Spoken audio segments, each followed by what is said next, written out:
I was just devastated. I didn't know what to do with that diagnosis. A diagnosis of COPD. What did that mean? Receiving a diagnosis of chronic obstructive pulmonary disease, or COPD, can be overwhelming, stressful, scary, and leave you and your loved ones with even more questions than answers. Maybe I was in denial, or maybe I thought, okay, I'm getting an inhaler because I didn't quit smoking at the time. This series, the COPD podcast, will answer many of those questions, and will bring you stories from people who have COPD and are getting on with their lives.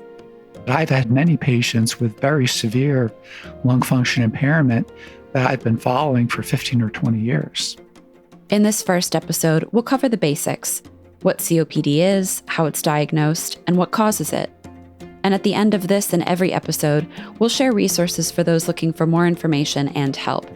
So if you've been diagnosed with COPD or you know someone who has, think of this podcast series as a companion guide on your journey with COPD.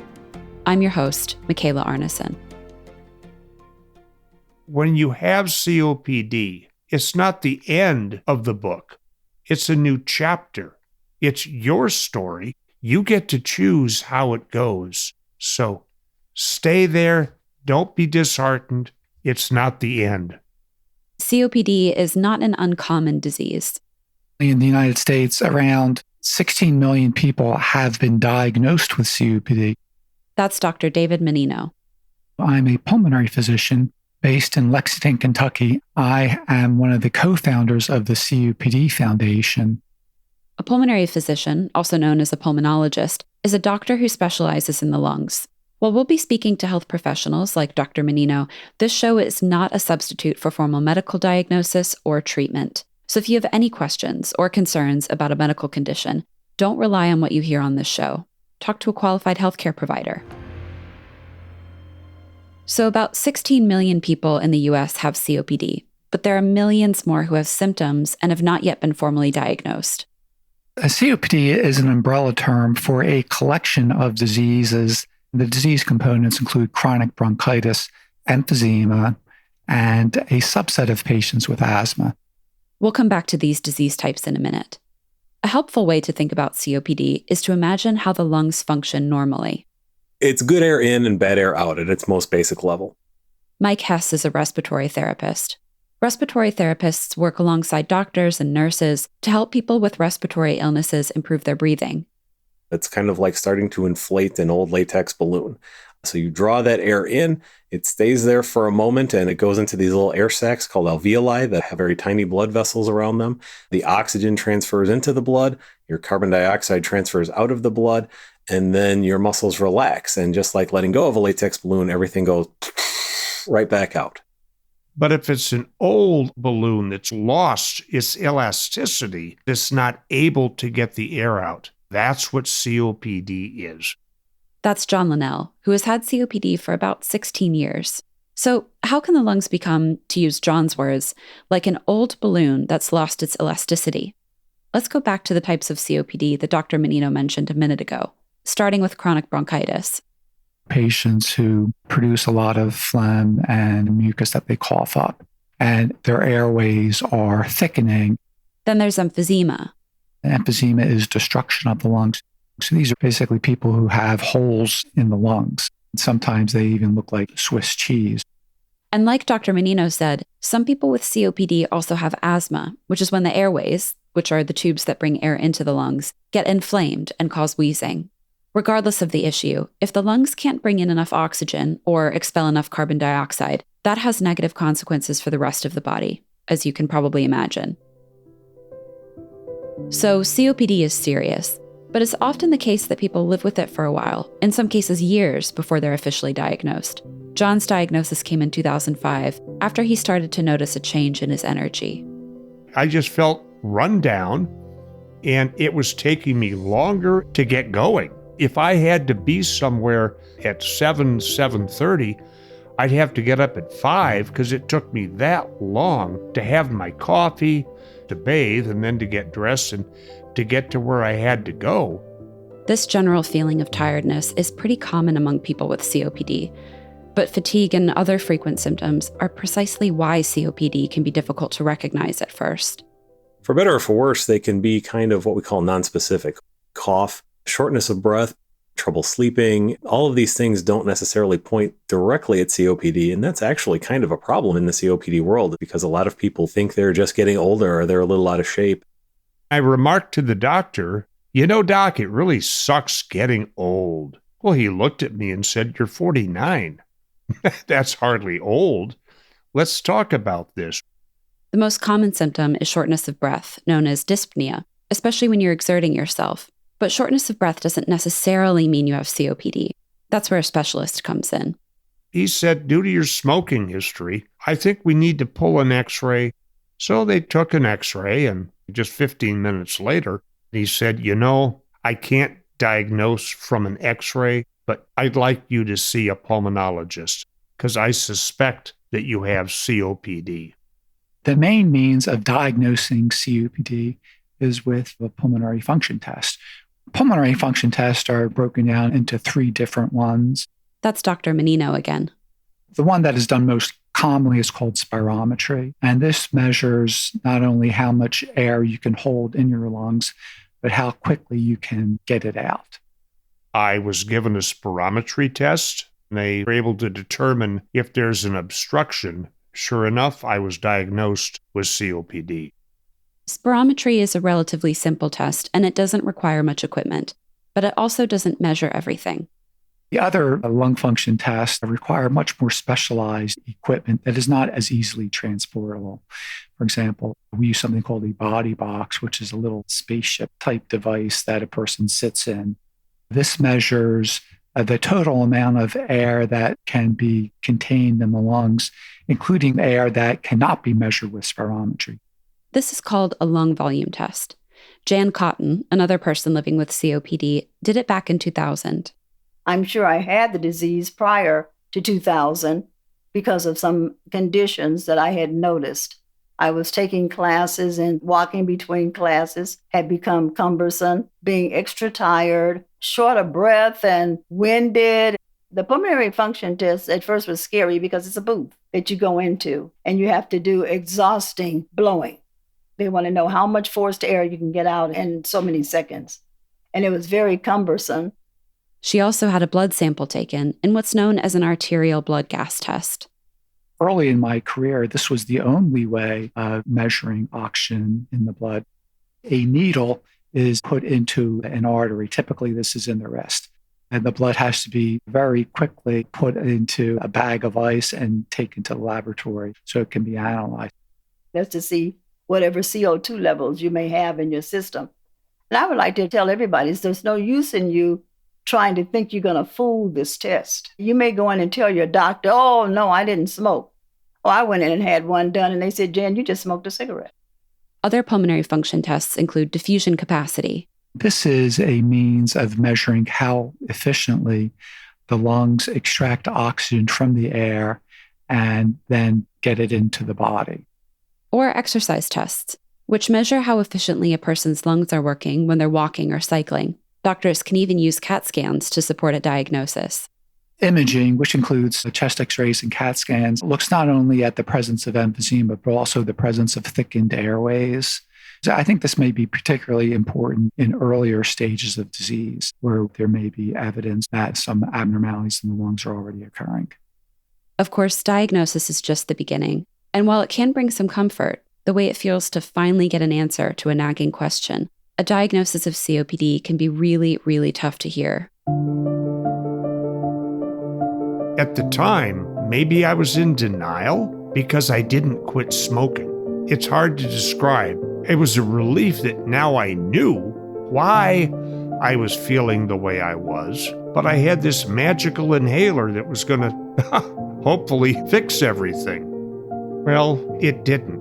And I wish it had been stressed on me that COPD is a progressive disease. I was told to quit smoking and that would slow the progression, but it didn't sink in. I was just devastated. I didn't know what to do with that diagnosis. I was told I would have 10 years to live. And I'm like, well, I may as well keep smoking. For Jan and many others, the moment of being told your life has an end date is crushing. And some people with COPD may also have feelings of guilt or shame, or may feel stigma for being diagnosed with what is often dismissed as a smoker's disease. So if you're in any way affected by COPD, know this. Most patients with COPD are able to live a long and productive life. I've had many patients with very severe lung function impairment that I've been following for 15 or 20 years. Quite frankly, I've never heard a more ridiculous statement in my life. Take your shoes and socks off, look at the bottom of your feet, and I want you to tell me where you see your expiration date stamped. But wherever you are in your journey with COPD and however it affects you, any feelings are valid. There's no such thing as a feeling that doesn't count. It's okay to be vulnerable. It's okay to cry. We'll talk more about coping with negative feelings in future episodes. And for information about support groups and other resources, visit our website, healthunmuted.com/resources. So what causes COPD? The most common cause of COPD in the developed world is smoking, tobacco smoking specifically. About 75 to 80% of COPD cases are caused by tobacco smoke. Marijuana smoke might also contribute to COPD, but the jury's still out on that one, at least in the United States. It's been difficult to study because of its illegal status. Some of the international research that's been done has pointed toward potentially even more severe damage than tobacco smoke. But then there are trade-offs there. Most people generally don't smoke as much marijuana as they might smoke tobacco. Quitting smoking is one of the most important things someone with COPD can do to prevent their condition from getting worse. It's also one of the hardest. We'll cover all of that in the next episode. Of course, not all people who smoke get COPD, and not all people who have COPD are smokers. Wood smoke, biomass or biofuel burning, and other industry emissions are also risk factors. For example, Kentucky has a history of coal mining. It's less now than what it used to be.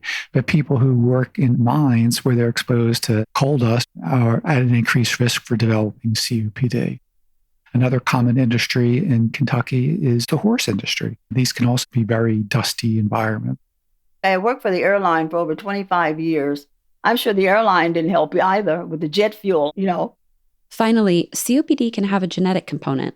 There is actually a potential to acquire genetic COPD, which is what we call alpha-1 antitrypsin deficiency. Alpha-1 antitrypsin deficiency is a condition where your body does not make enough of a certain enzyme. That enzyme keeps another enzyme in check, and without that, it kind of wreaks a lot of havoc and damage inside your lungs, very similar to what smoke particles might do. Alpha-1 antitrypsin deficiency is not terribly common. It affects about 1 in every 3,000 to 5,000 people in the US, but health experts believe it may be underdiagnosed because it can be tricky to recognize right away. We'll talk more about alpha-1 in a future episode. In any case, the environmental and behavioral risk factors for COPD mean that COPD tends to affect older people.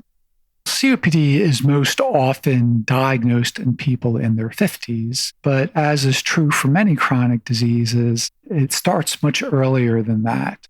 COPD is a disease of childhood that manifests in adults. So a lot of the early risk factors, secondhand smoke or other exposures, the pattern is being set earlier in life.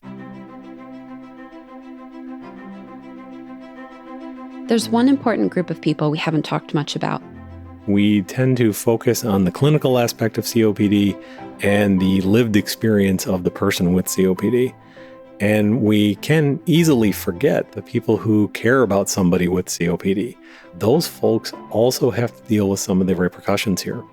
It can sometimes be difficult to know how to relate to or support someone with a chronic illness. But family, friends, and other loved ones are a really important part of a person's care team. If you are somebody who knows somebody who has COPD, remember that it's very difficult for them to explain what they're going through.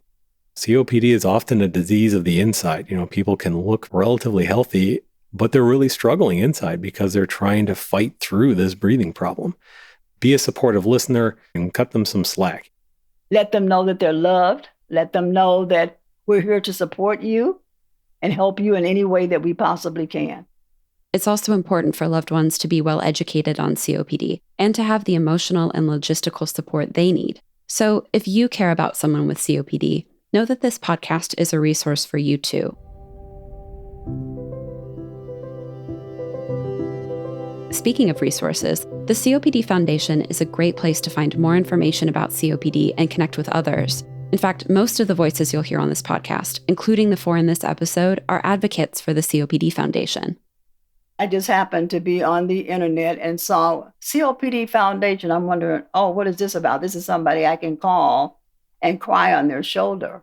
I got this wonderful woman, and I wanted to hear, oh, woe is me. I wanted to hear, you poor thing, but she didn't.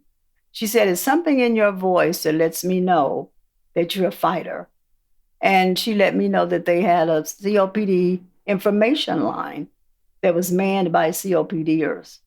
And that's what changed my life. Jan helped man the COPD Foundation 360 community support line at 1-866-316-COPD, which is open to anyone affected by COPD. And so is COPD 360 Social, a social networking group.